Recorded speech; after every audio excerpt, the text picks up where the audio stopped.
yang saya hormati, saya juga agak terkesan tadi Cik Asmira, warga Perlis, yang saya fikir kalau kita keluar dan kita lupa tentang laksa dan tentang kepentingan, latar belakang dan apa yang disebut oleh kajian, pelbagai kajian tentang bukan sekadar fishermen, but the term used was artisanal fishermen. So before saya mulakan pembentangan saya pada malam ini, I wanted to just share khas for Asmira because in the wake of the pandemic, saya sempat mendengar hasil kajian yang menyeluruh oleh Cik Sarina ketika itu bersama ICS. Tak salah saya akhir tahun lepas. The whole title was about the heritage and the value of artisanal fishermen in Malaysia. That their existence is not merely to provide for food security, Sim knows this, but they actually provide cultural heritage that we have to preserve. So the way you look at them is not merely to bring in fisheries every day, but to carry a part of Malaysia's cultural heritage and identity. Jadi kepada semua hadirin hadirat, ada yang berhormat, ada yang bersama dalam kempen Ayuh Malaysia. Semuanya Assalamualaikum warahmatullahi wabarakatuh. Salam hormat, salam perjuangan, salam ambang kemerdekaan. Saya berasa amat bersyukur kerana intipati in the first, a couple of months ago when we were discussing on the rooftop. Rafizi would know this, the special magical rooftop. It's not so special when people are smoking at the time, but the rooftop was where we coined and we finalized the phrase Ayuh Malaysia. It was very difficult because even as we were filled with much hope, we were unsure what to expect. We coined the term Ayuh Malaysia, and I basically recalled the words of W.S. Rendra. Perjuangan itu adalah pelaksanaan kata-kata. Justru selepas Pakatan Harapan mempunyai peluang untuk memerintah walaupun 22 bulan, nak banding dengan 6 dekad memanglah tak adil. Tetapi itu bermaksud we have to really consider, seriously rethink and provide a lot of policy and evidence-based suggestions, even as we campaign, even as we did our best to hopefully gain some momentum, to hopefully cajole supporters and voters to come out so that you do not end up with a foregone conclusion in the next elections. So I felt it was very important because policy, it means that we're serious. And that's how we came about with, of course, initially sebagai permulaan 5 teras utama. But, conversations on the rooftop. What do you know? Tonight is also the time to listen. Saudari Asmira, terima kasih kerana I think that as leaders, the only relevance we can continue to sort of aspire to have is if we continue to listen. So it really comes about from the engagement that we've had with many quarters, some of the ideas that the Voices of Ayuh Malaysia volunteers lent to us. Jadi pada malam ini, saya ingin kalau diberikan peluang untuk membawa 2 cabang utama. The first revolves on, of course, the issue of generasi tivat. Saya berdiri pada malam ini sebagai seorang wanita, rakyat Malaysia dan sebagai seorang ibu yang juga bimbang akan masa depan anak-anak saya. We're talking about our generation. Dan bila kita melibatkan generasi kita, tak boleh lari daripada memahami mereka adalah generasi tivat. Lihat saja 2019, the Labour Force Survey Report. Ladies and gentlemen, you're talking about 86% of our labor force comes from the TVET generation.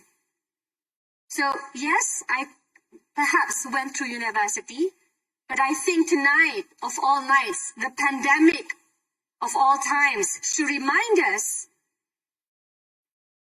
this, that we're in this together, that their success, the generasi TVET success, kejayaan mereka sebenarnya adalah kejayaan kita. I don't think we should continue to be sucked in the elitist vortex. We have enough of that. So it's really important to kind of remind ourselves of the need to have empathy and to really understand cabang pertama ini, iaitu cabang memastikan misi pemerkasaan TVET menjadi misi kita bersama. So back then, when we had the chance, I didn't choose many things to be involved in, but I chose TVET. I chose TVET because I felt when I was in Permatang Pau or in the far-flung out areas, when I could visit Sarawak before I was banned, I felt that this generation needed our support because they could be empowered if they were given the opportunity to do so. Because let's accept it. All of us here, we are merely here. Supposedly some are YBs, some have PhDs, some have master's degrees, some have degrees, but really by the virtue of our lottery of birth. Which brings me to the second cabang atau second part, which revolves around climate. Kita semua tahu sedang kita bercakap pada malam ini, di Pakistan mangsa dah mencecah 50 juta. A third of the country is submerged. So I think these two topics is something that we have to look at very closely, and I hope you can give me some time for it.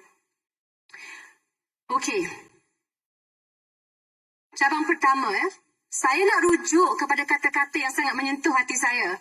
Salah seorang sukarelawan kita, Ayuh Malaysia, they shared their TVET experience with us. My wife and I have worked in Michelin star establishments, high-end hotels and cruise liners. We were both culinary arts graduates on a tertiary level. However, our former colleagues from France, Germany and Australia that we used to work side by side with have always had higher positions than us. That is not because we were discriminated against, but because they had more practical experience as compared to us. They were given practical training as early as 15 or 16 years old. Ladies and gentlemen, of all the students affected during the pandemic, there was one segment that found it incredibly difficult to adapt to the work from home arrangements, study from home arrangements, and that was the TVET sector. You look at the institutions, most of it, as UN Invoke highlighted, it was very much hands-on. So versus the university counterparts, there's no such thing as online learning. You actually have to be there to learn it. And these activities were almost impossible to translate into purely online instructions. So imagine, kita bayangkan untuk sektor TVET kerana kerajaan bukanlah tak pernah sebut sektor ini penting. Saya fikir every single moment it will be mentioned, and you have a new majlis, you have a new minister, you have yet more fragmentation, but 6.6 billion ringgit Malaysia was allocated to fund TVET-related programs under Belanjawan 2022. Now, the issue is, of course, spending these funds effectively. And I'd like to state here, if you just look at the Statistics Department's Labour Market Review for first quarter 2022, skill-related underemployment showed almost 37% mismatch between occupation and qualification. Who here can tell me how many ministries are managing TVET? I'll give you a free Ayuh Malaysia t-shirt. I'll give you a second Ayuh Malaysia t-shirt. Okay, I hear 5, I hear 6, I hear more than 3, which is a cop-out answer, YB. I mean, if we did that, I would have gotten 8 in all my subjects. Okay, all of your answers, good effort, good try. I'm proud of you. But it's actually 7. Okay, we have 7 government ministries managing TVET. Okay, this is a harder one. How many can answer? How many TVET agencies responsible for overseeing funding? Do you say 17? Do you read my speech text? Okay, 17. Okay, I'll give you a t-shirt later. Yeah, even though you're a YB, I mean, okay lah, you give the right answer. 17 TVET agencies, and they are all responsible for overseeing more than 556 only public TVET institutions. So can you imagine? 556 public TVET institutions. So you don't have a centralized point of authority, although you do have one single accreditation body, Jabatan Pembangunan Kemahiran. Where is it situated? Bawah Kementerian Sumber Manusia. You're telling me an agency under a ministry is able to tell the Ministry of Defence, you must close down your institution. The dynamics, the power dynamics is just unfair. It's asymmetrical, and it's never been done before. That's why it's very hard to close down government-run TVET organizations, institutions. So the major problems that were identified in the Auditor General's report: poor overall management. Yeah, AG's report not just on the LCS, also go on TVET. Please read all of the the findings. But poor overall management of TVET programs. You have problems with accreditation, no quality control, especially on the teaching staff, or program content. What do you teach the teachers and the instructors? Now, all of this means you do need to centralize into one single authority. Now, that's why we had about 4 to 6, if I'm not mistaken, studies done by previous governments. There was BCG, Boston Consulting Group. I mean, we had a long list. Consultants everywhere were lending us their expertise and millions of ringgit on what's wrong with TVET. So what did I do when, first I said, please declassify them. They cannot be under OSA. That's ridiculous. But the point is, BCG, PwC, and they also commissioned partly the World Bank to do these studies.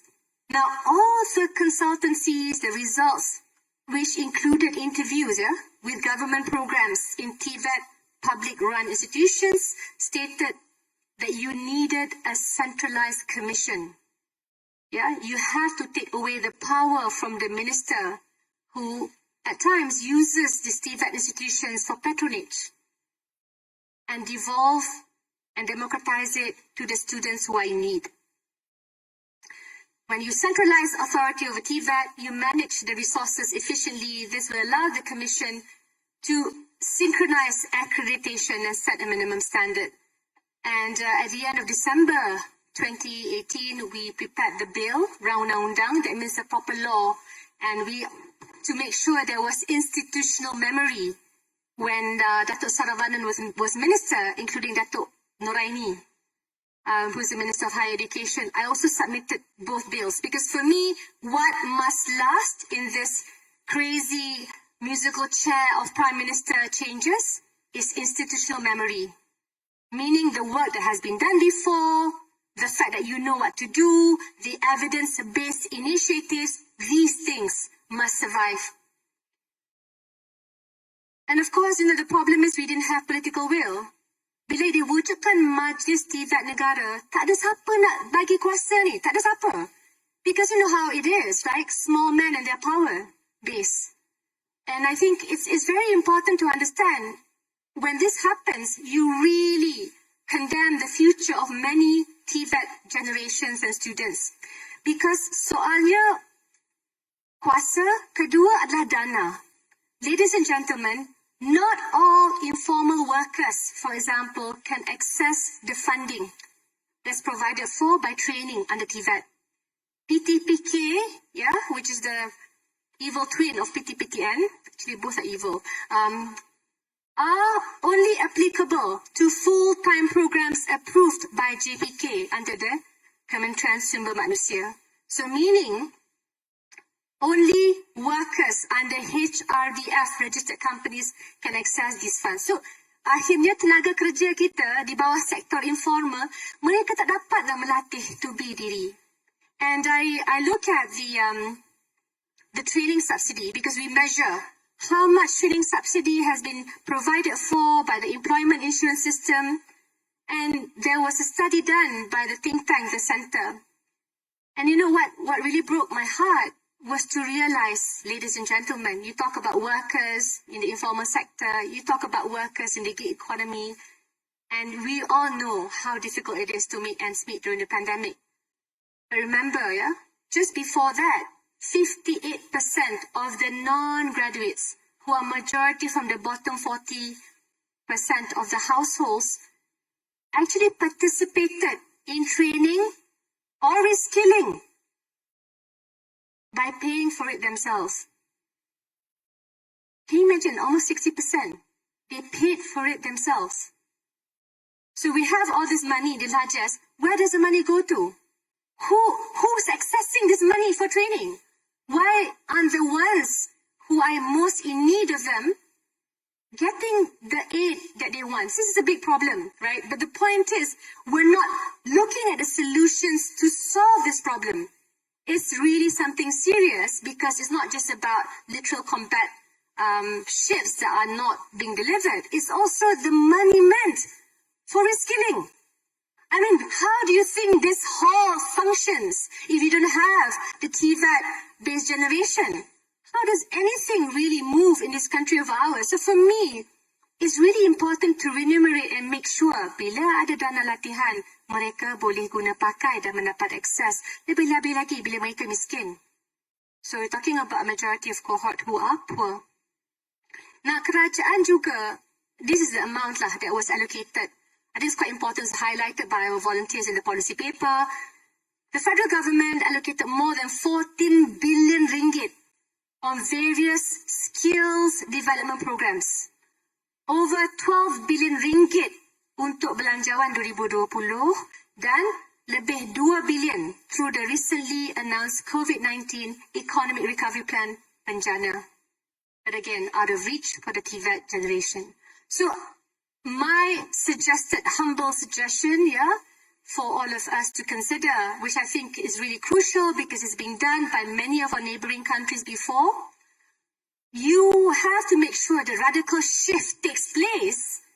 We have to stop the government and the funders thinking from the perspective of a training provider to actually being career facilitators.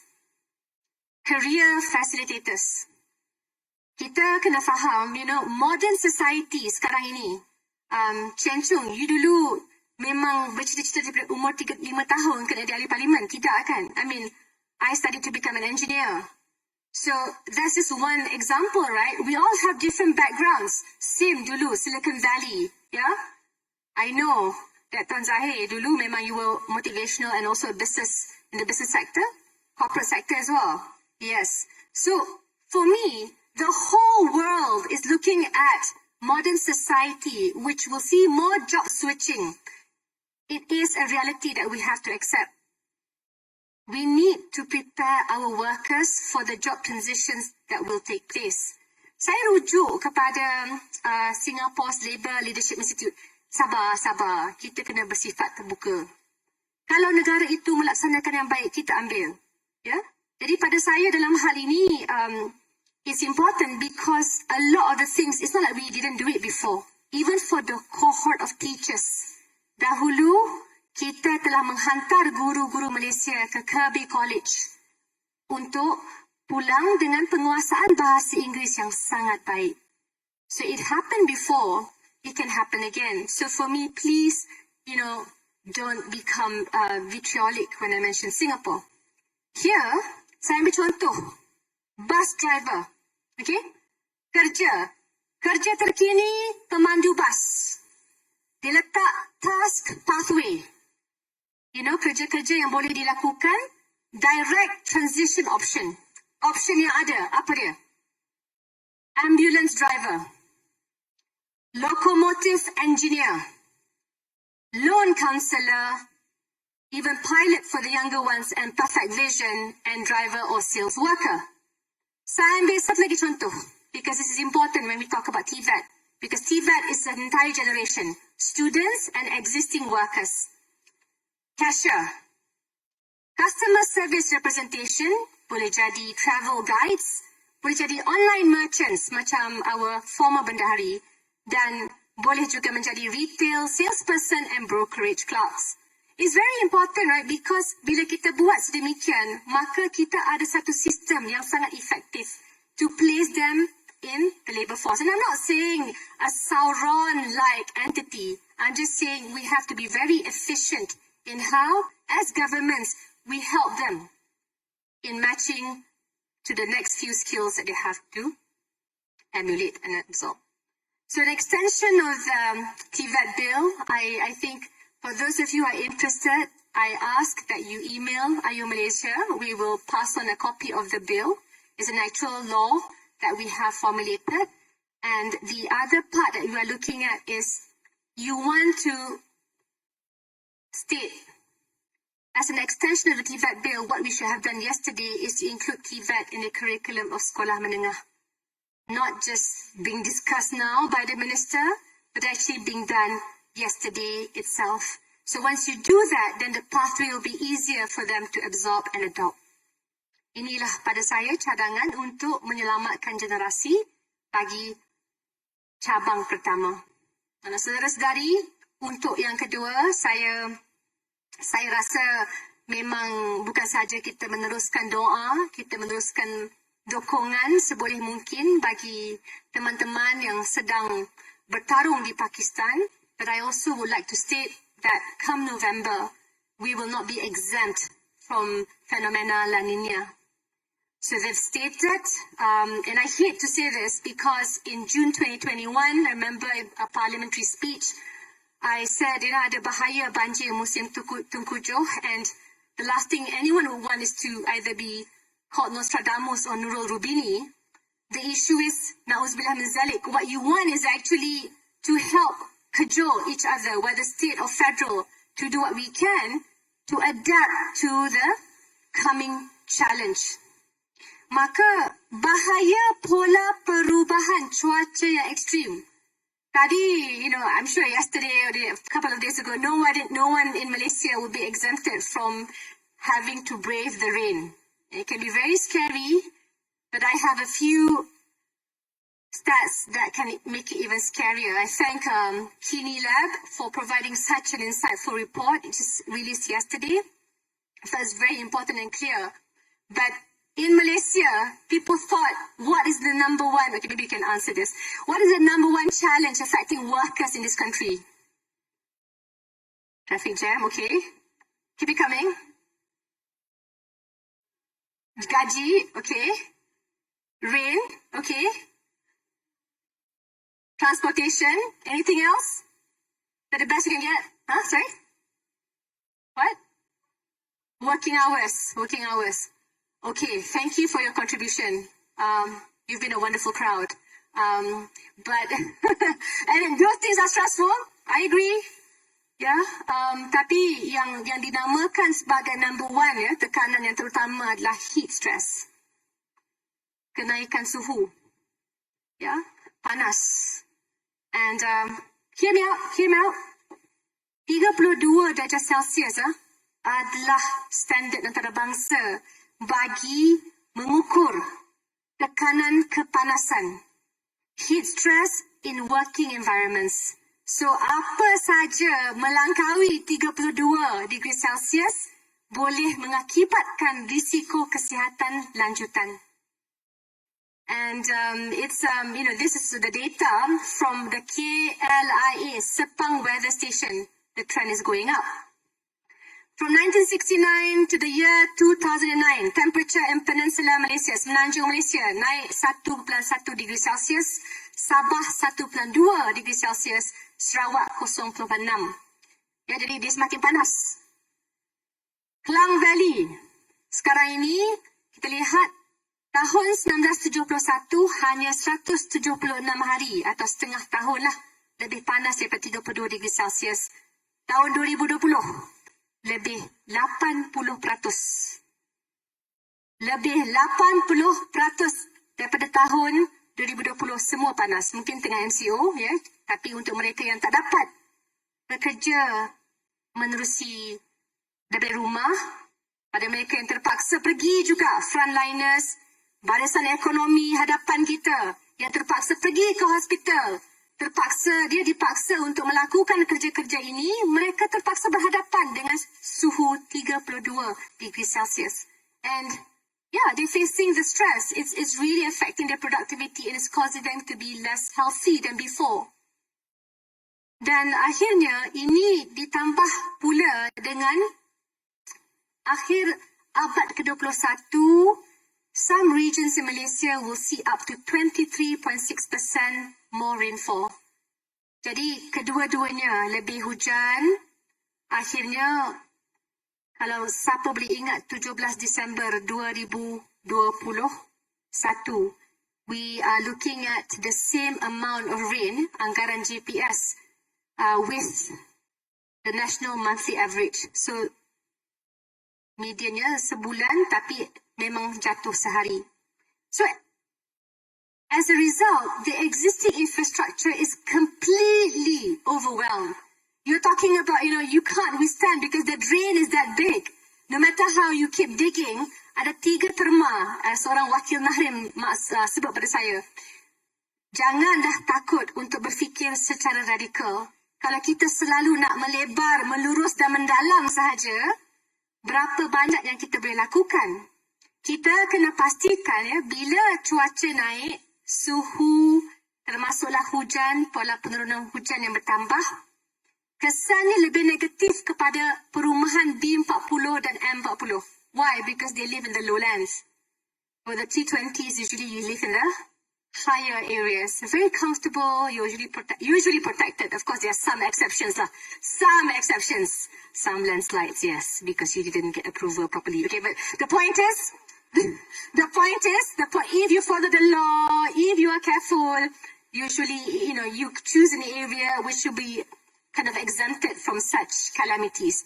But it's important to understand that akhirnya, bila berlaku sebegini, akhirnya warga yang jauh lebih miskin, berpendapatan menengah, mereka lebih terkesan. Sejurang lebih tambah. You see, it's even worse after these things happen. Dan apakah yang memerangkap haba? Oh, this is my favorite fact finding this week. Carbon dioxide, right? Now, who can answer me? How long does carbon dioxide remain trapped in the atmosphere? Oh my God, serious. Don't Google. Don't you dare Google. Yeah, don't you dare Google. But yeah. I can give 3 t-shirts, okay? Ayuh Malaysia Secretariat has approved. If you can answer this question.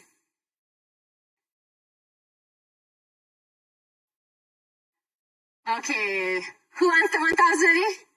Alright, you get 3 t-shirts from me later on. Well, technically it's not 1,000, technically it's thousands, but still, 3 t-shirts after this, yeah? Make sure. Name the size and everything. Okay, so, itu masalahnya, carbon dioxide ni, dia terperangkap for thousands of years. Do you know how much methane gas, hasil lembu-lembu kita, how long dia terperangkap?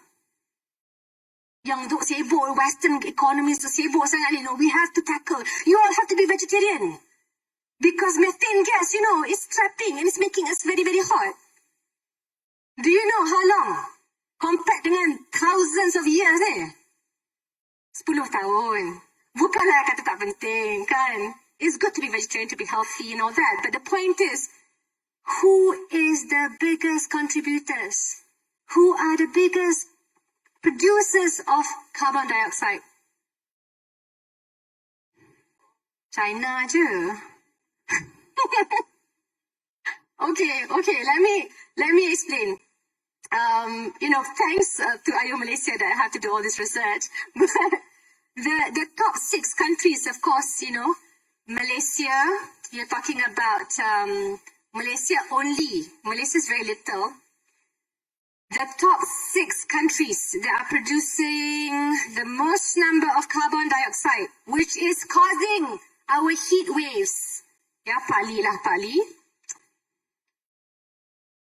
In descending order of magnitude. You don't have any drum roll? Tak ada? Oh, okay, tak apa lah. Next time. United States, the European Union, China, Russia. Tak ada lah. Aku tahu marah. Aku pun marah juga. Kan, jerubu-jerubu semua kan. But unfortunately, they're not the top 6. UK and Japan. So what share of global emissions is Malaysia responsible for? 0.37% as of 2020. I'm not saying that we don't need to. I agree, we have to focus on mitigation. But immediately, if we talk about heat stress, kalau kita lihat kepada cuaca, kepada hujan, kepada pola cuaca yang sangat menakutkan dan ekstrim ini, maka kita kena kembali kepada penyelesaiannya. Immediately is adaptation. Climate adaptation. Now, what does climate adaptation mean? And this is very important because I think this is a radical acceptance. I'm very thankful at the least, after the scare that happened in Selangor, you look at the effort made. Sing City in Pulau Pinang, contohnya, recently secured $10 million, 44 million ringgit Malaysia in climate adaptation financing to tackle heat and floods. So we're talking about urban greening. We're talking about flood mitigation and better planning to minimize the impact of great rains, regrow mangroves and build seawalls in some areas untuk menangkap karbon-karbon dilepaskan di udara. And yang paling penting, which I love so much, because I think di Selangor baru diwujudkan jawatan kuasa Majlis Tindakan Perubahan Iklim Negeri Selangor, an advisory body and think tank assisting the state government and the main plan apa yang berlaku di Selangor Shah Alam. So after what's happened in Shah Alam, Kerajaan Negeri has adopted Bandar Span or Sponge City. What you may ask, what is it? Is it just a woke name? But bila bayangkan kalau jalan raya tar kita ibarat span dan persekitaran yang sebelah boleh menyerap air, bila kadar hujan yang turun itu meningkat, ia boleh menyerap hujan tersebut dengan kadar yang lebih baik berbanding dengan Solusi 3M. So again, we have to follow the science and evidence, don't follow politicians because they don't really always provide good solutions. So for me, even tonight, that is the heart of Ayuh Malaysia. So this has to be adopted not just in Shah Alam, tapi in the way of thinking and adoption for all cities and areas. Kerana kalau tidak, memang percayalah ia akan berlaku dan kita tak boleh lari daripada hakikat dan cuaca ekstrim yang akan menimpa kita. Then of course, second part, which was also provided for by the volunteers, yes, we do want a more renewable energy mix. But my issue is with climate mitigation is, don't forget, syaratnya negara-negara, the top 6 polluters, jangan kita sabotage diri kita dengan mengikat kita kepada deliverables yang sama dengan mereka. Because in terms of how we look at the contributions, the responsibilities, America and the top polluters shouldn't be let off the hook. Itu satu. Yeah? So of course we understand our responsibilities. But adaptation is number 1. Mitigation dan sebagainya harus ke depan. Saya sebut ini kenapa, saudara-saudari? Kalau tak hati-hati, apakah projek besar yang Petronas akan dipertanggungjawabkan demi climate ni? So the devil is in the details. If tiba-tiba you minta Petronas commit itself to another bigger project, nak capture carbon lah segala maknanya without focusing on the low-hanging fruits, not merely high-tech, high cost, then we're going to lose a lot more money and we will not change the way things are because you still cannot censure the 6 big polluters. So with that, I hope that politicians will not be allowed to wreak havoc by following their gut alone. We must be led by science, evidence and policies that work to improve the way things are being done. Jadi saya ucap terima kasih. Saya tahu anda sudah mendengar, dia menjawab betul tentang karbon dioksida itu. Sila turun untuk mendapatkan t-shirt anda. Dan semoga kita bertemu lagi, saudara-saudari. this effort. It's a great beginning. I feel very happy to see all of you here tonight, but please, it's only the beginning. And if we're going to end tonight, it's only the end of the beginning, because it's going to be much, much more difficult. I have to say that sementara kita akan pergi, esok saya ke Kedah. Next weekend is Perlis, Kedah and Pulau Pinang. But my point is, we have to get those who came out to vote the last time to come out and vote again. It takes the entire village, and this village is the Malaysian village. So thank you again. Wassalamualaikum warahmatullahi wabarakatuh. Thank you for your time.